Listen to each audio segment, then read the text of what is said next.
Yo, what's up, may Nirvana? MB na naman nga pala to. Ang reviewer na walang tira, men. Kilala nyo na walang iba. Kundi ako lang yun. At kung di ka pa nakasubscribe, men, click mo na yung subscribe button dyan sa Gedli para at least, men, updated ka sa mga lalabas natin mga reaction videos, men. Katulad nito, men. Ito, kasama na naman natin. Magpakilala ka, men.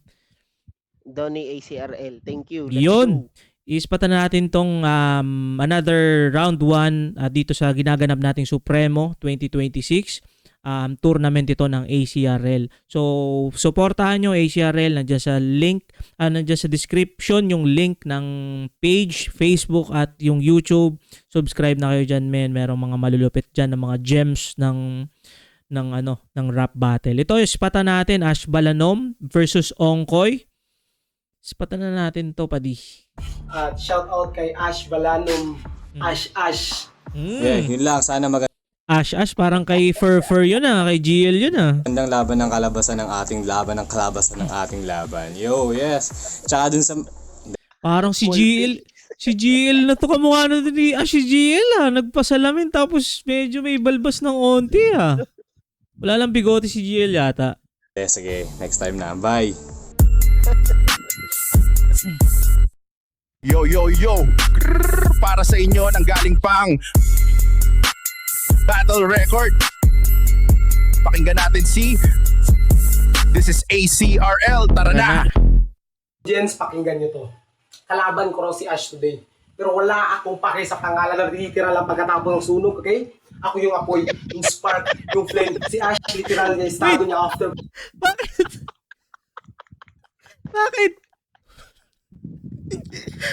Bakit, padi?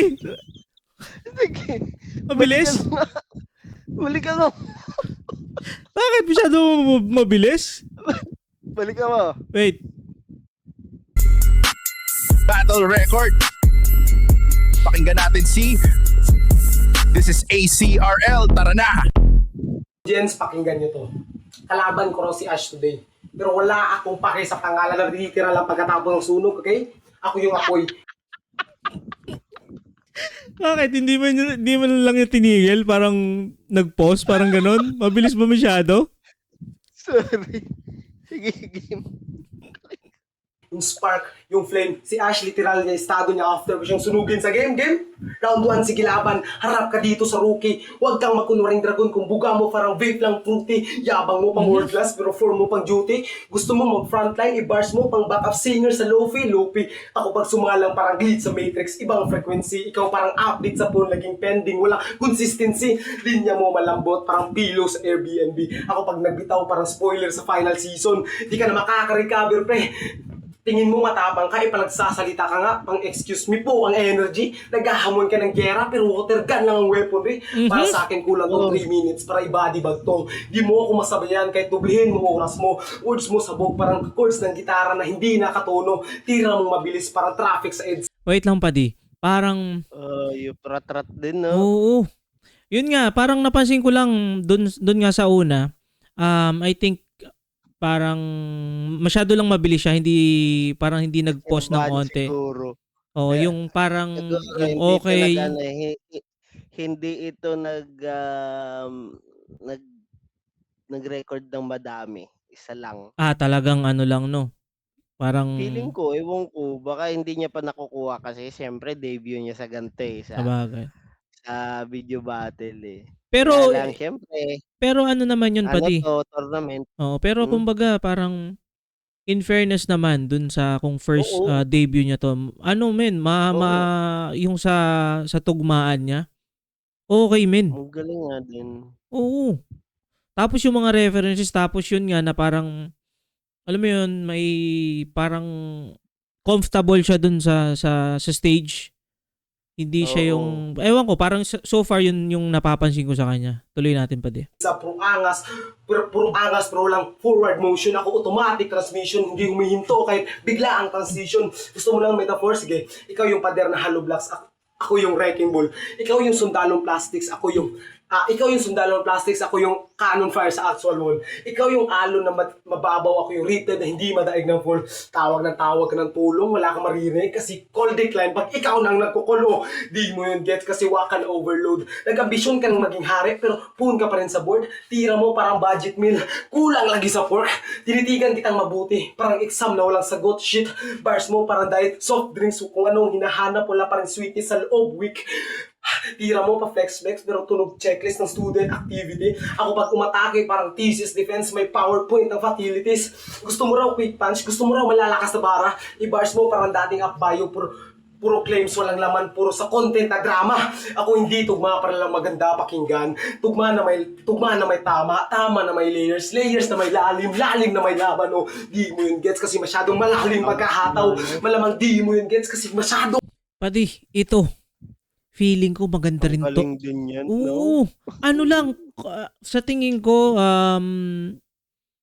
talagang refinement na lang dun sa mga post, Oo. dun sa mga, ano niya, parang ang nangyari kasi dito, yun nga, parang napansin ko, medyo mabilis or nagmamadali in a way. Pero, feeling ko, JJ West tapos Ongkoy, parang mag-gun bar santong dalawang to, no? Pwede. Gigilan, no? Tapos Lil Pipes, pwede to Yun, kay Lil ito, Pipes. yun, si Lil Pipes din. Ano to, na sobrang impressive nito sa debut battle ni Ongkoy. Maganda. Pwede, Ang mababaw. pwede. Tignan mo ako pag gumalaw. Parang konduktor ng orkestra. Tempo, cadence, volume, lahat sakto, walang sobra. Sobrang ganda ng laban ang pinakita mo nung una. Pero sa sumunod na laban, puro na basura. Parang video mix festa. Palakas sa simula, pero pag chorus na, puro sablay, puro sabog ang nota. Hype mo parang, hindi kita minamaliit. Ginagawa mo yan sa sarili mo kasi ang taas ng angkin mong throne. Pero throne mo parang folding chair. O nakaupo ka nga, pero isang hampas ko lang sa'yo, fold and disappear. 4-2 na yung record. Veterano na dito sa ACRL kung ituturing. Puta, 4 na yung panalo, tas di pa rin magaling. Ako hindi nagmamadali kasi ang tunay na MC marunong magbasa ng puso ng kalaban. Ikaw ang dami mong fire, pero sunog baga lang. Init ang ulo, hindi init ng laban. Kaya di mo ako malilinlang ng mga wak mong scheme sa trimang dala. Isipin mo sobrang hina na nga yung JJ West at Early Ramos. Natalo ka pa. Kaya ngayon mo ko angasan sa narating mo. Sobrang hina nyo pala, JJ West eh. Tsaka Eli Ramos eh.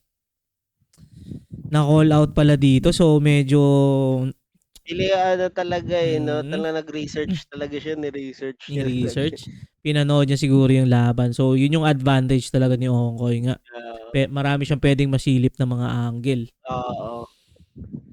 Okay. Ang dami na kagad dun sa ano niya. 3 minutes. Dami sapak, no? Oo. Oo. Tuloy-tuloy talaga. Sinulit na talaga yung yung round niya dito. Sige, tuloy natin, buddy. Delegare. Dahil ako'y kidlat, isa ka lamang bahagare. Barako na kape kontra sa matamis na tsokolate. Kaya huwag mong sabihin nga sa'yo ako'y madadali kasi kung usapang rap at hip-hopan, wala ka pa sa kalahati. Kanina mo ba napansin na puro selfie bars? Image at pilit na mga rhymes pero puro pasok yung tres parang game time. Nag-aapoy na yung kamay, wala pang half time. Laging nauuna parang front line. Ginagawa ko lang itong libangan part-time. Mabenta sa mga tao parang high minds. Parang nakaskater ng 10 times yung tambay. Inutang pa sa Bombay na naka-hairlines. Laos ka na parang firelight. Pinilit, ginaslight ang sarili para makapili ng MC at magkasakaling hype. Nakaabang lagi sa timeline. Gusto agad maging headline. I-replay nyo yung video. Bitangin nyo yung punchline. Kasi Ash, mahinang kalaban. Yo, para sa For 3 minutes 57. So, talagang wala tayong question sa oras. Tapos, ang dami nun, padi. Ito na naman, parang alam mo, naalala ko dito, padi, yung laban nga ni JJ West versus Ash Balanom. Oo. Parang nagmatter sa akin nung time na yun, yung sa daming minaximize sa pagkakaalala ko lang. Oras. Yung oras, as in, di ba dun yata siya nag-flow ng rap skills, no? Matindi to. Ito, multis ba yun? Yung Mukhang high minds. mukhang Mabenta, high minds. Mabigat din ang kakaharapin nito ni Ash dito. Sige. Patan na natin pati ang round ni Ash Balanom. Let's get it. Inyo, nanggaling pang battle record. Pakinggan natin si This is ACRL. Tara na! Tournament na! Paglipas ng ilang buwan na Shvalanom nagbabalik, tamang pagkalawang lamang bago sa pulo pumanhik, kaya need ng practice dummy. Dahil bigger stage ang next event, pasensya sa inyong mga sumali, pero training grounds ko lang tong tinuturing yung tournament at ang unang taya, si Ongkoy. Medyo lugi ang bangis. Ewan ko ba kay Boss Donnie ba't nagpapapasok na may galis? Lugi pre! Bakit newcomer tinapat nagmistulang hostage? Angas ang initiation mo no? Diretso kang boss stage, partida! Madami kang masisilip na battle. Mula sa kalabang kong taga North hanggang sa South, ikaw. Takot mag-share ng content, kaya profile, naka-private account. If I'm going to count, bilang lang yung pwede kong masilip. Ilang info lang yung nakita. Isa na dyan yung selfie pic na in-upload niya dun sa Insta. Panay ganito siya oh. Puro ulo, hanggang dibdib, labas pa yung dila, panay pa cute sa tabing dagat, pare, dapat maligo ka muna, pero kung gusto mong ipagtaguan, sige, pagbibigyan. Mabalik tayo sa 2019 at ako yung itim na van, kidnapin, wakwakin, gigilitan. Pagtapos ko gawin, pipicturan, sabay ko comment ko sa post mo, ulo na lang yung kita sa'yo, Ongkoy, wala pang laman, maawa ka naman. Yan ang sabi ng mga tao na sa chismis sa sabik, sabi ko na lang, isang bala at saksak sa kada mag-block na profile pic, bakit ko raw ba yung ginawa? Wait lang pa i-stop ko lang muna. Black na profile pic. Di ba pag may mga Sino? na, alam mo yun, may mga nare-rest in peace, nagbablock.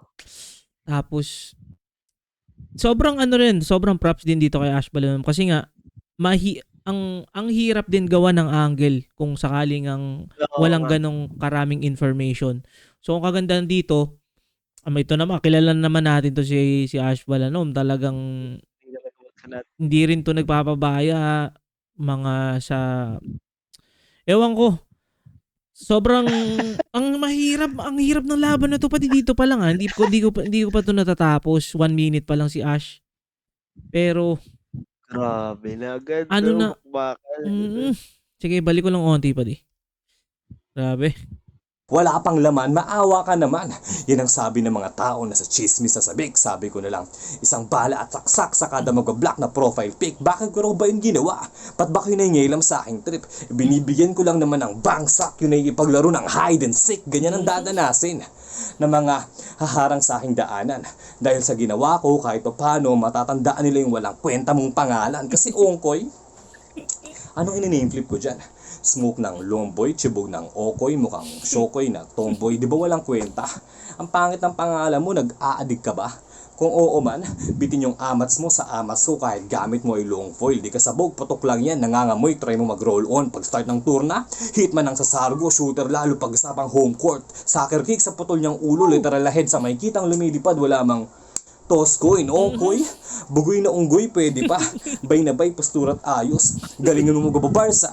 Sabi ni Foreman, bukas daw meron pa kayong buhos. Siksikin niya ng inutos. Dito Tagalog versus Bisaya. Kung magaling ka maghalo ng simento, babalik kita sa lupa. Sa Visayas panay baha. Yung mga lupa gumuguho. Kilala kasi kayong mga taga-Visayas na sanay sumibak ng puno, karma yan. Kaya manalo ka, hindi pwede.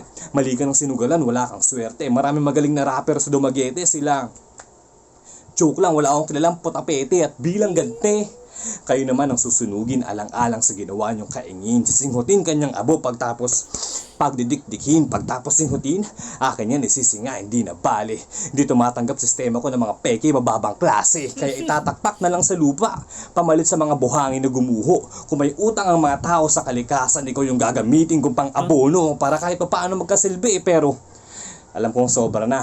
Kaya napawarak yung kanyang pangalan pati buon niyang pagkatao. Pasensya, ikaw yung nauna. Wala rin namang pinagkaiba. Ganyan din naman ang sasapitin ng General Uno. Galingan mo, 3 minutes. Wala, disqualified na nabito na si General Uno. Pero in-expect pala ni Ash na si General Uno yung tatagos. Though capable naman din talaga si General Uno. Yun nga lang, yun nangyari. It is what it is. Parang ang mo, ang dapat ang eye view mo dito, hindi pa nila napapanood yung mga battles ng iba. Like sabay-sabay sila Hmm, nag-prepare ng ano, 'di ba? oo. So, hindi pa alam ni Ash dito kung ano nangyayari. So, Ano 'to, anyway, magandang ano 'to, sobrang magandang laban. Sobrang gandang laban nito. Sobrang props dito kay Ongkoy. Pero para sa akin, talagang sabihin na ng kailangan ano, mo ng replay.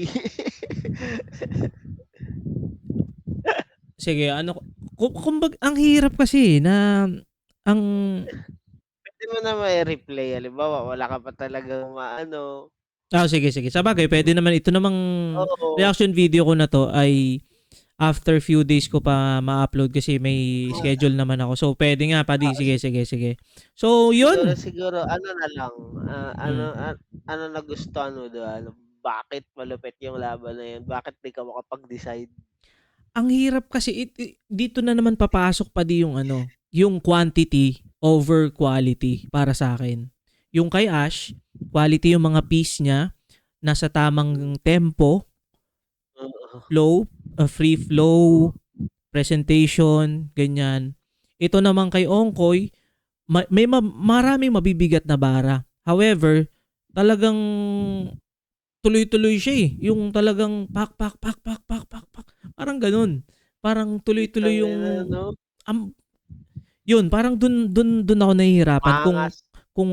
papaano ko siya maiisip na parang dito ba sa part na to is ang hirap kasi siyempre tournament din. Ewan ko pa di pero sige may mga ilang araw pa naman tayo para mag-decide. So Ikaw babalikan ko muna, to. mag-reply ka muna. Thank you. Yes, sirs. Yun, salamat sa mga nanood. At yun lang muna for this video. Ingat palagi. Good vibes, subscribe, peace! Woo! Ayun pa din, thank you very much. Salamat pa di. Napakaangas nun. Okey na 'to. Okey na yun, hanggang alas-11 din tayo, Mm. Yun lang,